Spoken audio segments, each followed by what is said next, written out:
Genesis 47. Jacob blesses Pharaoh. Then Joseph went to see Pharaoh and told him, "My father and my brothers have arrived from the land of Canaan. They have come with all their flocks and herds and possessions, and they are now in the region of Goshen." Joseph took 5 of his brothers with him and presented them to Pharaoh. And Pharaoh asked the brothers, "What is your occupation?" They replied, "We, your servants, are shepherds, just like our ancestors. We have come to live here in Egypt for a while, for there is no pasture for our flocks in Canaan. The famine is very severe there, so please, we request permission to live in the region of Goshen." Then Pharaoh said to Joseph, "Now that your father and brothers have joined you here, choose any place in the entire land of Egypt for them to live. Give them the best land of Egypt. Let them live in the region of Goshen. And if any of them have special skills, put them in charge of my livestock too." Then Joseph brought in his father, Jacob, and presented him to Pharaoh. And Jacob blessed Pharaoh. "How old are you?" Pharaoh asked him. Jacob replied, "I have traveled this earth for 130 hard years, but my life has been short compared to the lives of my ancestors." Then Jacob blessed Pharaoh again before leaving his court. So Joseph assigned the best land of Egypt, the region of the Ramesses, to his father and his brothers, and he settled them there, just as Pharaoh had commanded. And Joseph provided food for his father and his brothers in amounts appropriate to the number of their dependents, including the smallest children. Joseph's leadership in the famine. Meanwhile, the famine became so severe that all the food was used up and people were starving throughout the lands of Egypt and Canaan. By selling grain to the people, Joseph eventually collected all the money in Egypt and Canaan, and he put the money in Pharaoh's treasury. When the people of Egypt and Canaan ran out of money, all the Egyptians came to Joseph. "Our money is gone," they cried.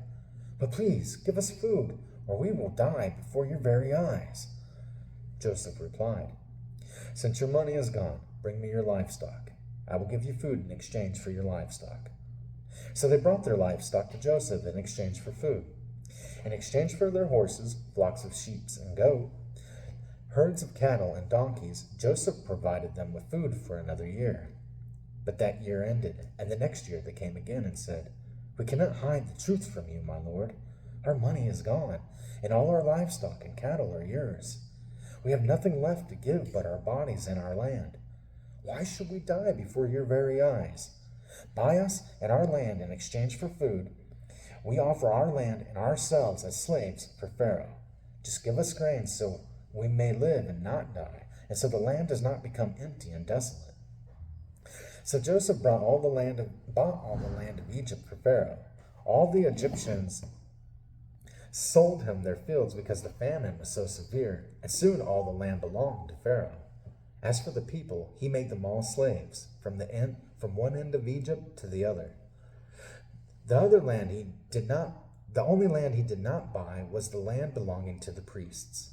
They received an allotment of food directly from Pharaoh, so they didn't need to sell their land. Then Joseph said to the people, "Look, today I have bought you and your land for Pharaoh. I will provide you with seeds so you can plant the fields. Then when you harvest it, 1/5 of your crop will belong to Pharaoh.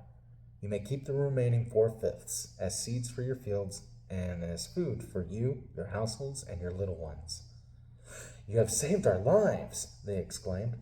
"May it please you, my lord, to let us be Pharaoh's servants." Joseph then issued a decree still in effect in the land of Egypt that Pharaoh should receive 1/5 of all the crops grown on his land. Only the land belonging to the priests was not given to Pharaoh. Meanwhile, the people of Israel settled in the region of Goshen in Egypt. There they acquired property, and they were fruitful, and their population grew rapidly. Jacob lived for 17 years after his arrival in Egypt, so he lived 147 years in all. As the time of his death grew near, Jacob called for his son Joseph and said to him, "Please do me this favor. Put your hand under my thigh and swear that you will treat me with unfailing love by honoring this last request. Do not bury me in Egypt. When I die, please take my body out of Egypt and bury me with my ancestors." So Joseph promised, "I will do as you ask." "Swear that you will do it," Jacob insisted. So Joseph gave his oath, and Jacob bowed humbly at the head of his bed.